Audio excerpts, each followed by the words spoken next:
বিদগ্ধ মানব সভ্যতা নৈতিক অবক্ষয়ে চরম মুহূর্তে পৌঁছে গেছি আমরা। একদিকে দারিদ্রতা, আরেকদিকে বিশাল অর্থের মালিক, বিশাল একটা বৈষম্য বিরাজ করছে এই দেশে, যা পার্শ্ববর্তী দেশগুলোতে কখনো দেখি। সম্মানিত সভাপতি ও সংগ্রামী সাধারণ সম্পাদক, আপনাদের দুইজনকে উদ্দেশ্য করে সবাইকে বলতে চাই, আমরা আপনাদের সাথে আছি আপনাদের দু হাতকে বলিষ্ঠ করার জন্য। এই বলিষ্ঠ হাত দিয়ে আপনারা সামনে যে প্রোগ্রাম সেট করবেন, সেই প্রোগ্রাম অনুযায়ী আমরা সামনের দিকে এগিয়ে যাব।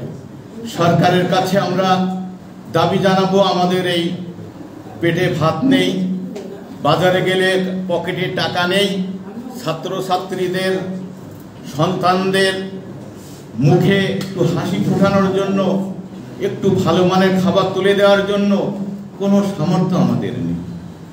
সম্মানিত সুধীমণ্ডলী, ভাবতে অবাক লাগে, কথা বলতে কষ্ট হয়, তবু এসে দাঁড়িয়েছি আপনাদের মাঝে। এত বৈষম্য বাংলাদেশের। আমি কলকাতায় গিয়েছিলাম, এক কৃষক আমাকে বললেন, আপনাদের মন্ত্রী ফ্যামিলি আর আমাদের একটা ভালো কৃষক ফ্যামিলি একই সমান। কারণ যেখানে সততা নেই, সেখানে বড় হওয়ার কোনো সার্থকতা নেই।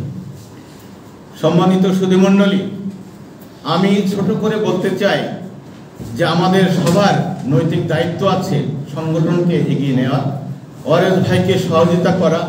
উনি আর কত করবেন?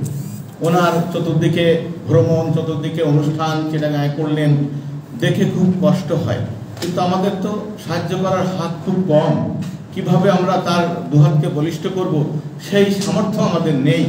কিন্তু আমাদের পরিষ্কার জামা কাপড়, সাদা জামা কাপড়ের মধ্যে ক্রন্দন লুকিয়ে আছে।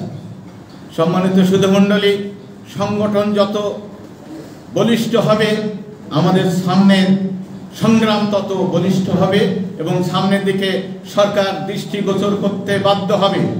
সম্মানিত সুধীমণ্ডলী, সবাইকে উদাত্ত আহ্বান জানাচ্ছি, আমাদের সেক্রেটারি এবং প্রেসিডেন্টকে বলিষ্ঠ করার জন্য আমাদের সর্বাত্মক সহযোগিতা করতে হবে এবং এই সহযোগিতা যেন কেউ কৃপণতা না থাকে। আমরা সবাই সদল বলে তাদের সহযোগিতা করব এবং যে যতটুকু পারি অর্থনৈতিক সহযোগিতা করে যাব। এই উদাত্ত আহ্বান রেখে আমি শেষ করছি। আসসালামু আলাইকুম।